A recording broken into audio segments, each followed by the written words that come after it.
Part 2, Making a Difference. Chapter 6, Adventures in Haiti.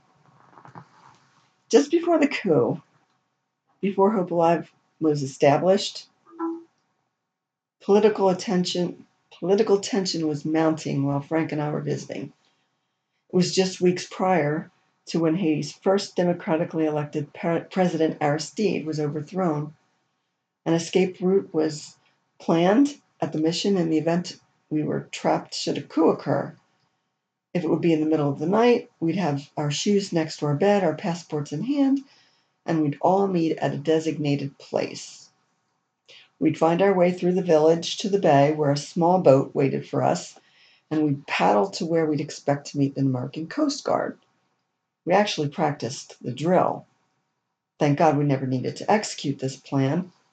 A few months later, the priest, a proponent of liberation theology, Aristide, who had been known for inviting the poor to rob the rich, was deposed. Robbed at gunpoint. Much later than the coup incident, about a week before we got our certificate of occupancy, RCO, to move into our historic home, I was in Haiti for the purpose of establishing our second rural clinic.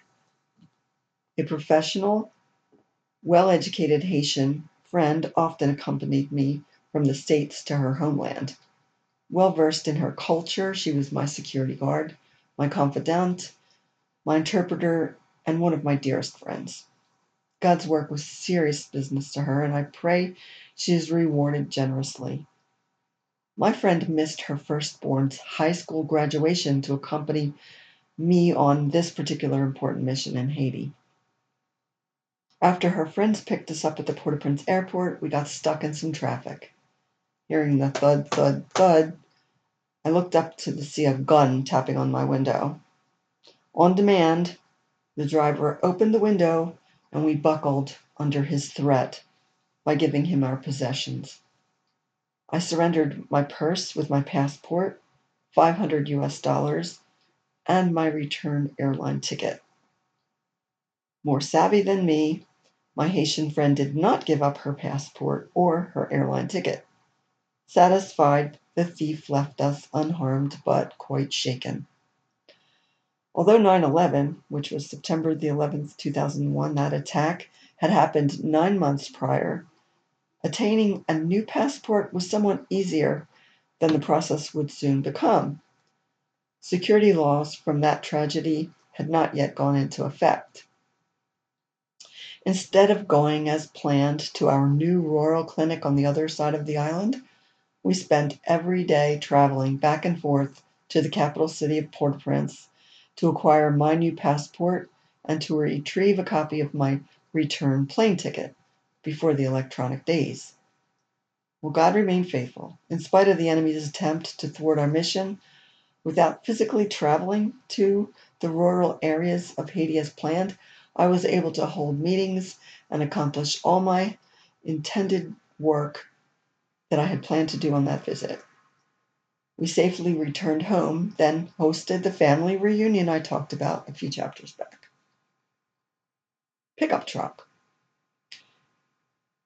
Another July was particularly hot in 2003, not only in temperature, but a tense and dangerous time in Haiti with more kidnappings and murders than usual. As I read this, it's hard to believe that Haiti's way worse now than it was then. We still have a lot of work to do refining our new rural second medical clinic for it to operate optimally. As so many times like this, God filled me with supernatural faith to accomplish the impossible. His faith was a gift to me during times I needed it most. There's no way I could conjure up enough faith to do all this on my own. Haiti was downright dangerous at that time, and God gave me incredible strength to trust Him for my safety. These times made me determined God's work would not be stopped. I had hidden myself in the back seat of this new Isuzu pickup truck Hope Alive purchased the day before. Francois had been our trusted chauffeur, an amazing mechanic, so we had recently included him on our staff. Eventually, he was promoted to our assistant administrator. There were 4 of us back in the truck, his helper, because even in safer times, one should never drive alone in Haiti without a companion. my Haitian friend from the United States, and me, the only Blanc. Without traffic, it would be about 5 hours' drive to our rural Tricon outside the third largest city in Haiti, Les Cayes. Within an hour of our journey, the truck stopped, and suddenly the engine of our new but very used vehicle was engulfed in flames, fire pouring out every direction of the front hood. Instinctively, my friend and we jumped out, exposed. While Francois and his helpers feverishly threw sand on the fire and successfully put it out, I jumped back inside to hide, of course. It was too late. I knew I'd been seen. Word travels fast. There were three forms of communication in Haiti: telephone, television, and telehaitian. I feared our lives would be in greater danger after dark, kidnapped and sold for a ransom. After a few hours waiting for the guy to fix our truck, while our guys tried to fix the truck, with my hopes, the sun soon began to sink. I recognized a vaguely familiar metal gate across the street. Then suddenly I remembered. A couple years ago, Frank and I had donated a ham radio to the mission compound behind the gate. Maybe they'd remember me and welcome us in our time of need. As the last piece of sun was slipping out of the sky, I jumped from the truck, ran across the street, and desperately banged on those metal doors. Two young white, which Blanc means white, Mennonite girls answered. They graciously invited my friend and me to spend the night, while Francois and his helper safely caught a bus back to their homes. The truck would not be fixed today. The girls told us they had not been outside the safety of their gate in 7 months due to the dangers that lurked beyond it. We slept peacefully like babies, woke up refreshed, and prayed to be on the road by 8:30 so our important mission could be accomplished. It wasn't easy to find a chauffeur and car, especially for Americans or for Blanc. Driving us would put a chauffeur in danger as well. At 8:15, in the middle of chaos in Haiti, we climbed into a car with someone we'd never met. God had heard and answered our prayer. We reached the rural village of Tricon, finished our work there, and returned home just before dark.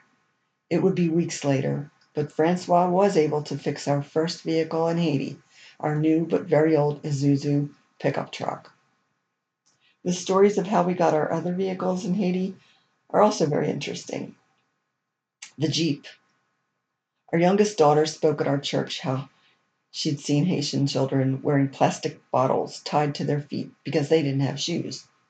The owner of an upscale dress shop at the Jersey Shore had been at our church that Sunday. The image our daughter portrayed of children with plastic bottles on their feet broke her heart. She decided she wanted to make a difference. The efforts of this dress shop owner were so impressive, they filled the front page of the Sandpiper newspaper in Long Beach Island.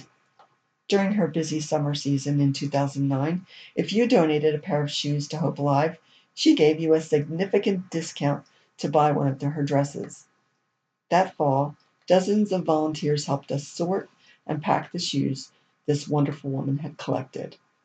They filled about 30 refrigerator-sized boxes, and we shipped them to Haiti so hundreds of kids, maybe thousands, would no longer need to walk on plastic bottles to protect their feet. The enormous shipment arrived in the middle of January 2010, just after the earthquake that devastated their nation. If you lived through the earthquake in Haiti and owned a pair of shoes, they were probably buried beneath the dust and rubble of your home, which would have collapsed. Smiles spread across the island to receive a pair of shoes on that day. Every few weeks during the shoe collection that summer, I would drive an hour each way to the Jersey Shore from our historic Main Street home for enormous lumps of shoes. On one occasion, my car broke down after I had arrived. The dress shop owner, once again moved with compassion, gave Hope Alive her deceased husband's Jeep. Sadly, her husband, a pilot, had recently lost his life in a plane crash. My car was easily fixed with a minor repair, but she insisted we accept the Jeep as a donation to Hope Alive. Arrangements were made, and the Jeep would be shipped to Haiti. Several weeks later, we woke up to find a strange surprise. In our driveway were the Jeep and another car, the smashed up, mysterious car that had banged into it. Evidently, a drunk driver crossed the intersection of Main Street into our driveway, not braking, and slammed the back of the Jeep. The airbags were deployed, but the car crash victims were nowhere to be found. They had fled the scene. By the time the police had tracked down the owner of the mysterious car, he had sobered up. Thank God no one was injured. The Suburban. The next day, instead of driving the Jeep onto the New York shipping container as planned, we wrote a press release to tell the story of our crazy Jeep. A television camera crew came to our house, and the news story touched more hearts. Our third vehicle, a very nice, large Suburban, was donated by a viewer who had seen the story about the crashed Jeep on TV. Frank joked that Suburban was so large it encompassed 2 zip codes. We were able to patch up the Jeep and send both vehicles to Haiti.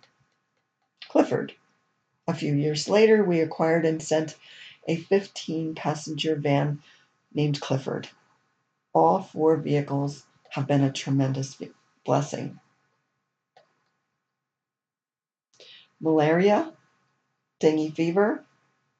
We stealthily walked to the airline's gate, pushing the young man in a wheelchair with a baseball cap covering his rolled back eyes. January 2009. Our youngest daughter, her friend, just a platonic friend, and I went to Haiti expecting to stay for 3 months. We would conduct unannounced visits at all 5 of our clinics, shadowing our staff to make improvements as needed. Then we would connect with 31 visitors coming to work at Hope Alive: doctors, nurses, dentists, pastors, etc. Our national head administrator, Reno, would get married, and we were all invited to this joyous occasion. In the first few days of our trips, we prayed for and laid hands on one of our Haitian staff. He told us he had stopped coming to work because he was being tormented by a demon.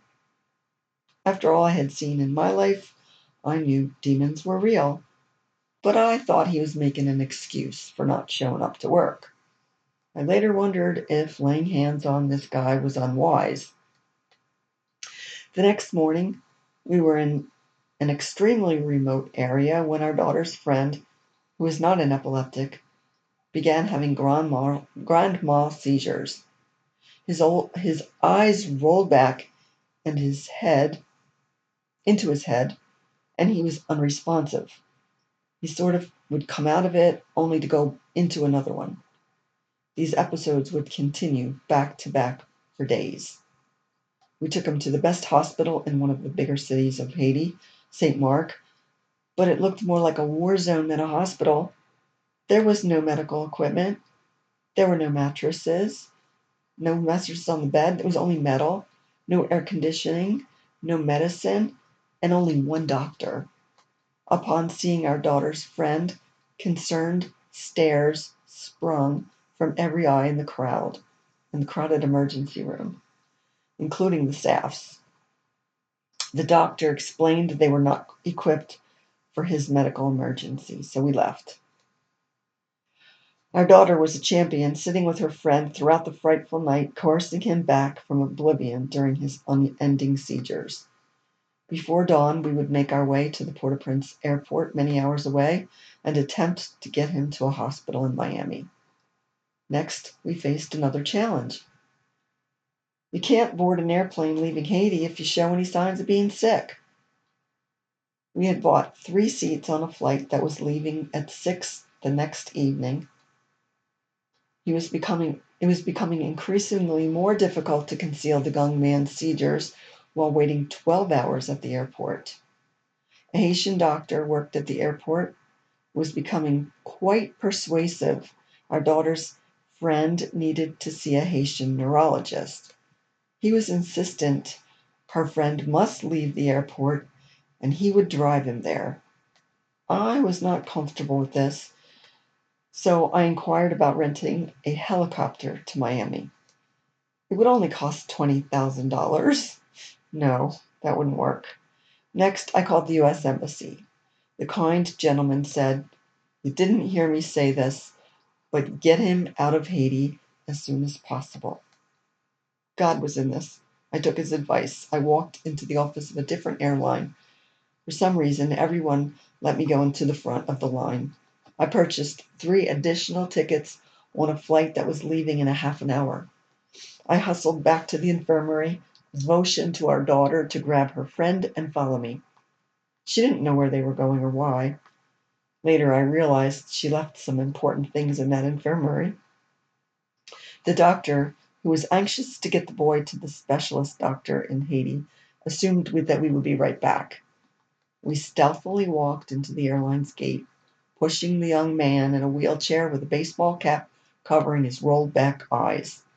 We boarded the plane. Since the doctor and the officials supervising us assumed our flight wasn't leaving for 6 more hours, they hadn't suspected what we were doing.